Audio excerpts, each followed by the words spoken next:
This is WZRD Chicago 88.3 FM. And we have with us at WZRD via Zoom a very special guest, Gerardo Calvillo, who represents Jacques International Language Academy. Welcome, Gerardo. Hello, good morning. Good morning. Well, what are some of the languages that are taught at Jacques International Language Academy? We have over 16 languages. We are mainly now teaching French, Spanish, Greek, Italian, German, Arabic, Hebrew, Hindi. But yeah, we also teach citizen preparation and GED classes and English.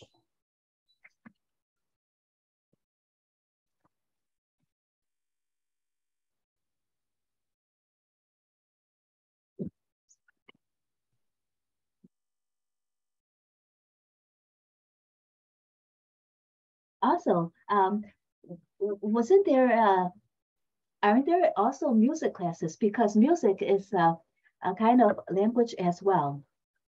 Yeah, there were some piano lessons for a while. I don't know if that's still the case, but yes, music is a language on its own. What is the mission statement of Jacques International Language Academy?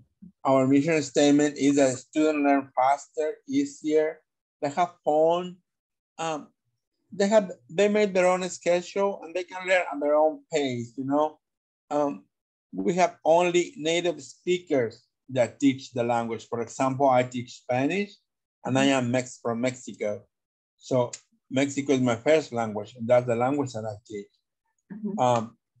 Jacques is a PhD candidate. He's researching efficient methods to learn and teach languages. He speaks 9 languages. So yeah, it is possible to learn more than 1 language. It is possible to learn a 3rd language with us. How long does it take to approximately, or does usually the students take about how long to become fluent? Or is it just that every student is different? Every student is different and everybody got their own needs and their own priorities, right? For example, I have a student that she is traveling to Peru. So she just wants to learn how to communicate at a restaurant, at a resort, to take a taxi in Peru. So we focus on that. I have another student that he's learning to how to dance bachata. And he wants to learn what the song says in Spanish. So we're focusing on that. There's another student that wants to learn grammar and everything. So it's gonna take a little bit longer. But like I say, everybody goes to their own pace, to their own schedule. And we try to focus on their needs and their priorities. And how hard is it for a student to learn enough grammar so that they are considered fluent, let's say in Spanish? Let's say, for instance, I have taken several years of Spanish in college. However, I feel that I'm not fluent. So how would you be able to help me feel that I am fluent enough to speak Spanish, such as when I'm at work and I were to converse with my customers? Well, one of the benefits of learning another language is that it expands your language, expands your grammar, right? So you're not only learning the ABCs, but you're also learning, with us, you're learning about cultural aspects of the language. So it is important to learn the grammar, and it takes a while because you are expanding one word into 2 or 3 more words, right? But it opens your brain to creativity. It opens your mind to another way of life, another way of thinking. So, like I said, even though grammar is essential, is not was at least I'm not trying to force people to learn. To me, it's more important that you are fluent in what you want to learn and knowledgeable of when the word comes, what is used to it in today's world. Mm-hmm. And how do the students say that learning a language, becoming more fluent in a language helps them? I hear you. I didn't hear you the first part of your question, sorry. Oh, sorry about that. How do students, what do students say? How does learning a language help them? And what helps them the most about learning a language? Well, learning another language boosts your brain power. So your gray matter starts to work, right?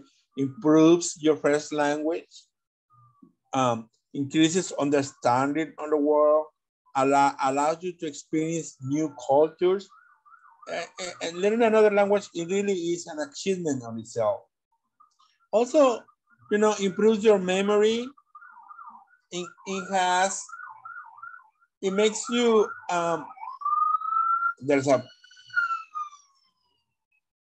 ambulance passing by. Improves your memory and your ability to multitask because your brain is working faster.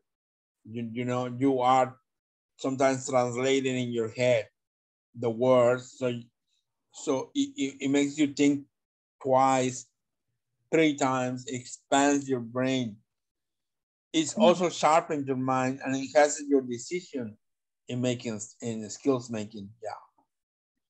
How do students deal with idioms? Because idioms are, on the surface, they mean one thing, but actually mean another.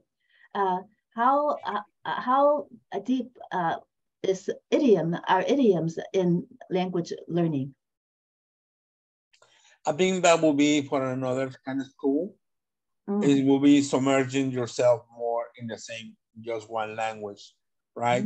Because, yeah, right. The language could be Spanish, but there are idioms in every single country. In Mexico, it could be, there's more than 9 or 10, you know, and our language in Spanish is different from what people talk in Cuba, what people talk in Colombia, or what people talk in Argentina. When people travel to another country, how necessary is it for them to understand at least some of the idioms in order to have a conversation with the natives? It is important. It's also good manners. And let's remember that when people come to this country, they are always saying, oh, you need to speak English, you need to speak English. Why are you here? Why are you living in this country? Don't come here if you don't know English. So the same thing happens when you people go to our countries. We want you to speak to us, to learn from us, and us from you, right? So it is important to learn another language, just for the things that I said, but also it's good manners. And for pronunciation, how difficult is it to learn good pronunciation, such as, and how important is it? Because sometimes, let's say, some people have difficulty rolling the Spanish R. So how do students deal with that? How would you teach your student? Because you're the Spanish teacher. How would you teach a student to roll an R? And how important is that in learning Spanish? Yeah, so the first class I teach them how to roll the R's. It's very easy. You put the tip of your tongue on top of your mouth, and then you pronounce R. Oh. You want to try it? Put the tip of your tongue on top of your mouth. Okay, R. There you go. Oh, okay. So that's very easy, but it is important. Pronunciation is very important. Accentuation in Spanish is very important. The way that you phrase a question or an exclamation, it could change a phrase or a sentence. Yeah.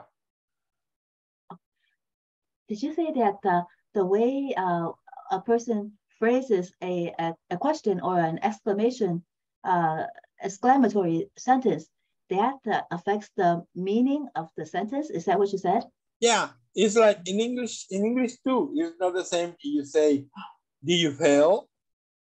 That's a question. But you say, "Do you fail?" That's exclamation. So accentuation, using the question mark and the exclamation mark makes change the sentence, right? So it's the same in Spanish. Okay. And when could you kind of explain to us what the exclamation mark, like the contained in a sentence? There's one that is right side up and another that is upside down for the exclamation. What is the purpose of that? To let you know how you need to read a sentence, how to say the sentence. That's why in Spanish goes, in Mexico, in Spanish, it goes to the front and then to the end. It lets you know how to pronounce the sentence. Oh, okay. And how difficult do students find it to learn this aspect of Spanish? Not at all. Second class, they are ready to go. Yeah. Let's say a student wants to learn Spanish. What is the easiest for them and on the average? And what is usually the most difficult, or does it vary with the student? When they first come, the first class, I try to explain the silent H, you know, and the Greek Y and the I, the Latin I. So I think what I see the most difficult they have is they're trying to phrase the same thing in English when it's different in Spanish, right? The words are different, the meaning of the words are different. They go backwards, they say, oh, that goes in front, that goes on the back. So they're trying to translate everything into English when it should be just say the things in Spanish. But it's the same learning another language. I did the same when I came to this country. I did the same. I was trying to translate every single word into Spanish. And then I found easier to just go with the English the way it is. Because some languages can be weird, right? Like Illinois. Why does it have an S at the end of it? We don't pronounce it. We don't say Illinois. We say Illinois. So that's kind of weird. That was kind of weird to me. Why does it there's an S when there shouldn't be? Yeah, so you just have to accept it for what it is, instead of trying to reason it out with your native language. Once you, what you're saying is that once you apply too much reasoning by applying your native language, that makes it more difficult to learn the new language. Yeah, well, here at Jacques International Academy of Language, we try to make it fun. We try to make it easier. So we focus more on conversations that rather than punctuations and exclamations. So every Monday at 12 p.m., we have a free conversation class where people come and we play games. We talk about what's going on in the world, politics sometimes, to make it useful learning another language to what's happening now, to what's, you know, the words that people are using now. Because there's words in Spanish that we don't use anymore. So why learn those words if nobody uses them? So I try to focus on what the words that we are using in our countries right now. One thing that I want to say, learning another language can stop dementia, can stop Alzheimer's, because your brain cells work more. So you are using them, you are in constant use, you know. It builds self-confidence and, well, boosts your creativity and makes you make new friends. Because you can go out in the world to a Mexican store and, you know, make new friends now that you know Spanish. Have you had any senior citizens who try to learn a language and then you see the change come over them, that they seem more alert? Yes, there's a 60-year-old, 62. The way he was shy at the beginning of the class, the way he is now, and he just been here for like a month. He's going out more. He's teaching his wife Spanish. He's texting his son Spanish. He is ready to travel to Mexico, to Cancun pretty soon. And he's going to Spain pretty soon. He likes Mexican food. So he goes to the restaurant and tries to speak to the waiter and the waitress in Spanish. And people are like surprised to see a black guy, 60 something years old, try to speak Spanish. You know? So he is, in his words, he's like, I'm looking forward to coming every Tuesday to talk to you and to learn more. And he's watching Spanish television. He's listening to radio in Spanish. So I'm very happy that not only to having us as students, but to make that connection, you know, because teachers, we just don't only care what happens to students in the classroom, but we care what happens to them outside the world too. So for the 62-year-old gentleman, how long has he been a student of yours to progress as far as he has now, approximately? Just 1 month. Just 1 month. And Yeah. that is like a 1-hour class and then also a 1-hour free conversation. Is that how about maybe 2 hours a week? No, he just comes 1 hour a week. Oh. Because he cannot make the conversation. Oh. But yeah, on the second week, he was writing sentences in Spanish on the blackboard. So yeah, he even took a selfie out of it. He was very proud. I was very proud, very impressed of how fast and how committed he is into learning another language. And what is his first language? English. English. And how is his pronunciation? It's good. He sometimes stalls on certain words, but it's expected, right? Because we are learning another language. But his pronunciation is pretty good. Yeah. All my students, I have 5 students right now. They all are really great and they are improving. And not only that, we're getting to be friends, you know, and that's also part of the benefits of coming to a school. And do you find that for pronunciation, do they try to correct themselves, or you try to correct their pronunciation, or is it more of correcting in the beginning and then it changes? But it applies to both what you said. They sometimes stop themselves and they go, oh, no, not like this, like this. And sometimes they look at me to confirm if I nod my head yes or no. But I let them finish and then we correct it after the finish. I don't want to, you know, interrupt them when they're talking or when they're writing. We do it at the end of the sentence or at the end of the conversation, and then explain why it was wrong or right. Which lately everybody's been right. Yeah. Well, you're a good teacher, Gerardo. I truly hope so. And when the students, are they all like the 62-year-old? They delve into watching Spanish TV and also listening to Spanish radio? No, because not everybody has the time, right? But one of the few times that everybody has come to the conversations, we watch on my laptop a cartoon or a short documentary. So I know they cannot understand everything right now, but a few words that jump out of them.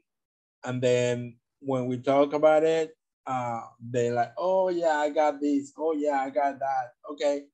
I said, well, now that you know, watch it another time, second time at your home, and see how much, and so they, you know, understand better on the second watch. So they're happy. They get to, from a few weeks that they come, they're happy that they right away they can understand the whole 10 minutes cartoon show. And when the students watch movies, do they watch Spanish movies, or do they, or some of them watch the movies that are movies that they know that are translated into Spanish, so that they pretty much could more easily understand the Spanish? Yeah, no, not the Spanish movies, movies in Spanish. Spanish movies are movies from Spain. Movies in Spanish are movies, yeah. Yeah, we watch, I recommend them to watch a movie or a show that they are familiar with, and they put the closed captions on in Spanish.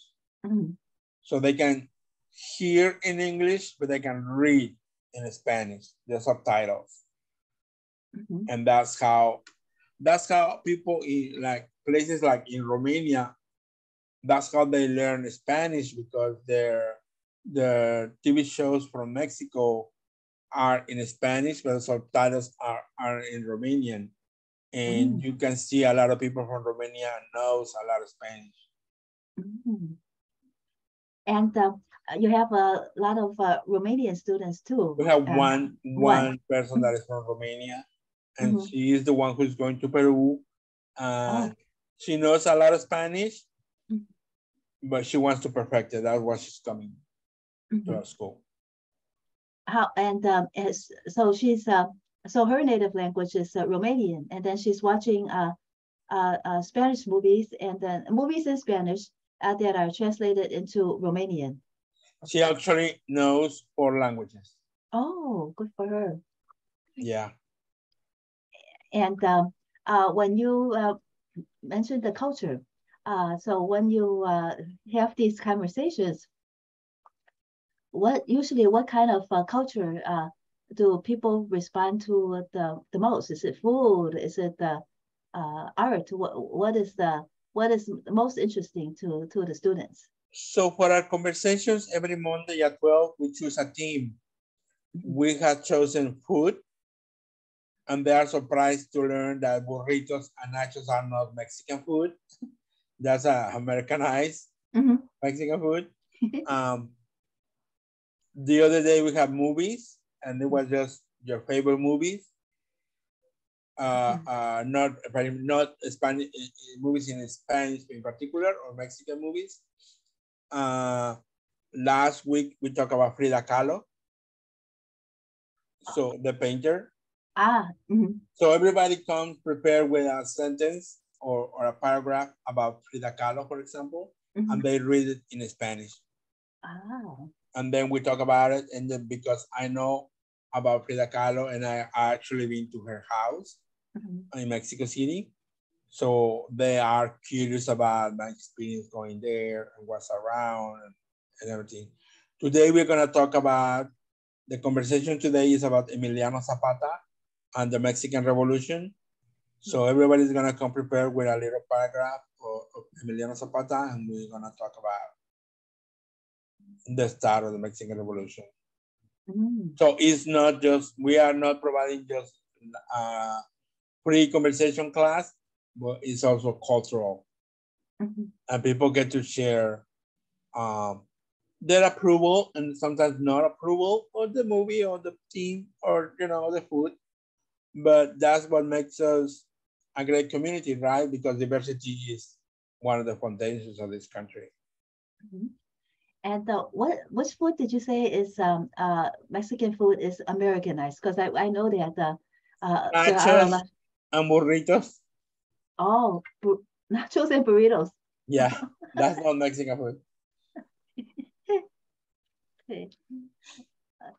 So that's an Americanized food. It's not a Mexican, not Mexican cuisine at all. No, or chimichangas. That's not Mexican. Oh. When you have your students write a paragraph, do they write the paragraph before they come to class, or are they in class and writing it in class? So what I do is when they come in, I ask them, how was your day? How was your weekend?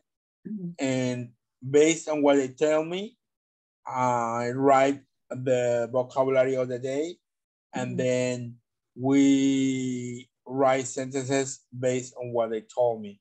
So they can see the learning reflects their life. So it's easier in your brain to understand something when you already live it, right? So I write the sentence in English, and then they translate it in Spanish. So if they're talking about their friend, it's easier to understand something that we already talked about, so it's easier to learn. And obviously there's questions and answers, and then we expand the vocabulary from there. And that's how sometimes we stop on one sentence, sometimes it's been 10, 11 sentences that they write on their own, and they are like, oh my God, today I learned so much. You know, and the more that time goes by, the more we are progressing in learning. And we go faster and faster and faster, so we learn more and more. So I do actually have a curriculum for teaching Spanish and a vocabulary that you get to take home, and you learn how to pronounce the numbers, you learn how to pronounce the alphabet, and to take home all that and the vocabulary. And then we go week by week, 10 words a day to expand on the vocabulary, on sentences, grammar, writing. And the students, for example, they gave me their phone number. So I have their phone numbers with me. And every now and then, not every day, every now and then I text them just to see how they're doing. It's a hot day, drink some water. And I text them in Spanish, and they text me back in Spanish. So that's another way they are improving their grammar. And sometimes it's all wrong. I'm not gonna lie to you. So the next time they come, I write the text on the board, and I say, I give you another chance to correct it. And they correct it. If they're not, I correct it, and we'll learn from that, you know. Well, Jacques Zar, the founder of the Language Academy, and also of the nonprofit. Yeah, so we have a culture? nonprofit. We have a nonprofit called CADO. That's Cultural Language Diversity Opportunity, and that's been going on since 2019. It is not. It's separated from the Jacques International Language Academy, but it's still a nonprofit, yes. Where was the first location for the Language Academy? Because we see that there are several of them in different neighborhoods, and also in France as well, and in other countries. So which was the first one? Was it Chicago, or did it start in another somewhere else? No, it started right here on our main office, which is 2953 West Divan. And it has expanded to another, like you said, another countries like France. And pretty soon, next year, maybe we're gonna expand to Mexico, to Mexico City, so our students can go live with part of my family there, and immerse themselves in the culture, in the things that we talk about here, and the practice their Spanish. Jacques is also a PhD in which he's learning of new ways to teach language better. Do you have any tips from him? What has he found that is new to help the students learn language better? Was all that you were describing to me, is that separate from what students usually encounter when they're learning, let's say, Spanish? Well, he's conducting a research, his PhD about language and teaching. So he teaches 7 days a week. And he researches science and art, the science and art of teaching to improve the way people learn and teach. So we do have conversations once a month about the way that I teach, the way that he teach, and if I have a problem with one student or the student is stalling, I call him, text him, and he let me know ways that I can improve and ways that we can improve the students' learnings. Could you give us an example of how you changed teaching Spanish because of these once a month assessments? I have a student that he was not paying attention all the time. He was distracted by his text. So I asked Jacques, what do you want me to do? And what should I do? And he said, make it more fun. Talk to him about his daily life, what is his worries. And so because I went to Truman to be a social worker, I applied that with my students. So I said, hey, what's going on? Why are you so distracted? Let's make it more fun. Let's talk about music. Let's talk about TV shows. What do you like? And so he was a little depressed because his family was gonna go away. So we spent 10 minutes talking about that. And I talk to him about the little that I know about psychology. And then he improved right away. We start talking about the things that he liked, music and TV shows. And last time he came over, he did a turnaround and he's doing great right now. Oh, that's great. When you teach your students like that, how does it change? Let's say, first of all, once you've got past that first step, then how does it? Would you say that it would improve even more? Yeah. So this student, he wants to learn German after he learns Spanish. So he actually subscribed to us for 1 year. So he's gonna be with us for a long time. And after that, he's gonna apply for another year. So he says, because we are the #1 best language academy in Chicago. And we are the most affordable language academy in the whole Chicago. So that's why we get that many students and that many good reviews. And when these students start learning another language, let's say, at what point have they progressed with Spanish that they feel that now I want to jump off and learn German as well? Usually at what point? I think for him, it's gonna be 6 months to go full on Spanish. And then he can.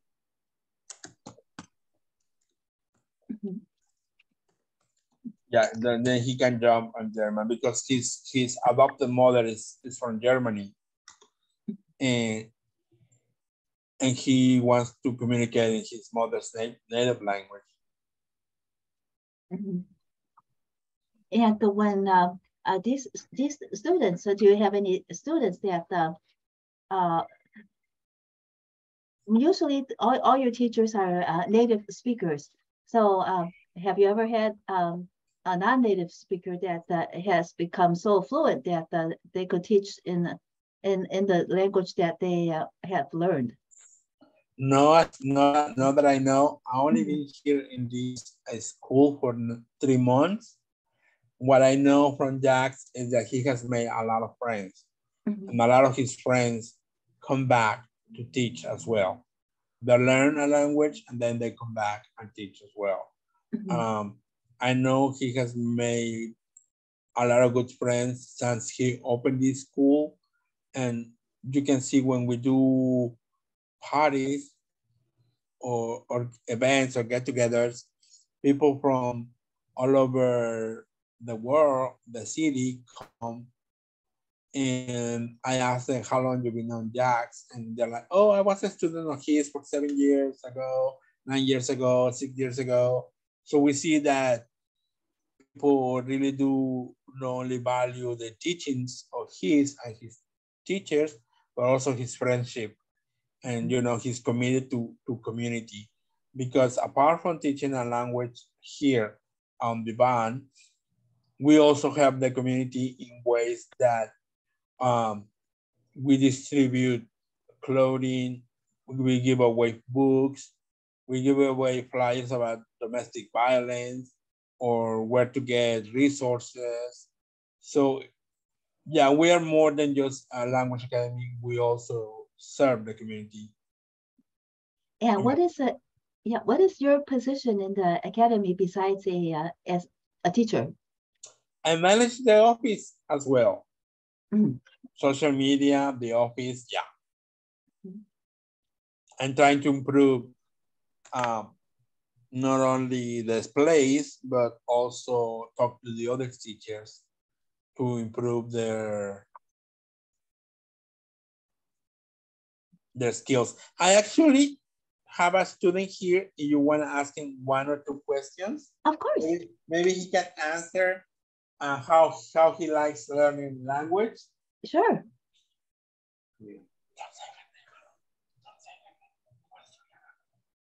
Hello. Hi. Hello. How are you? What's your name? I'm good. How are you? My name is Arvind Krishna. Edwin? Arvind. It's A-R-V-I-N-D. Arvind. Ivan. Yes. Ivan. Well, welcome, Ivan, to WZRD Chicago 88.3 FM. Thank you. So how, what language have you been learning? I have been learning Spanish here for the past 2 months. Mm-hmm. And it has been a really good experience for me because I feel I have progressed a lot since I came here to learn and I'm up till now. Mm-hmm. And when usually when the conversation starts, so what is the first activity?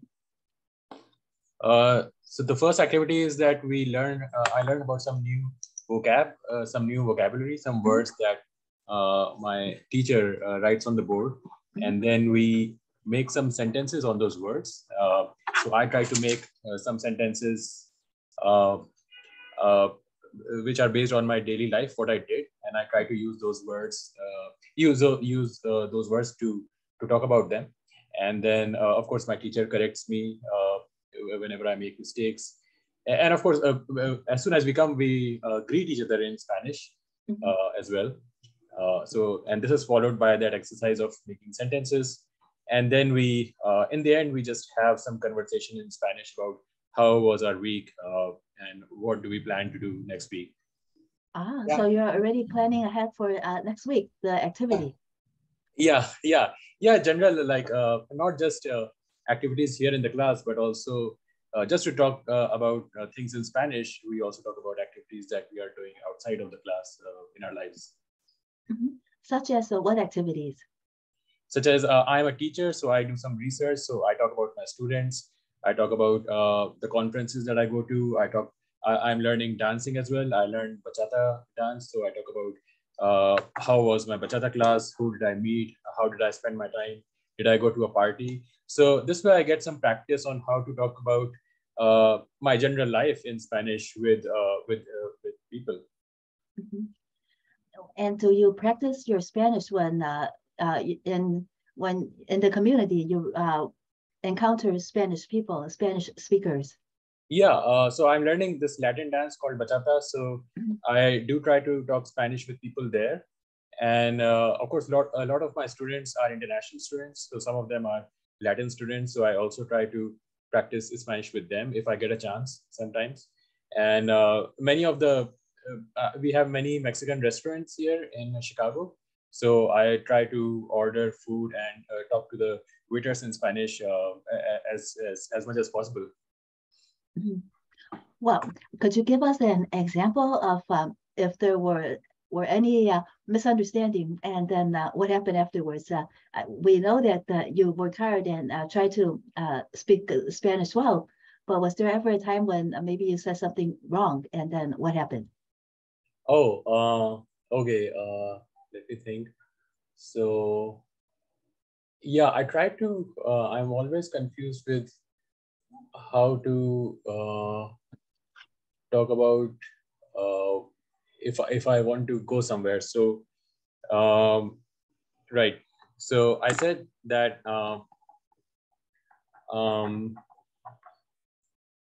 so tengo que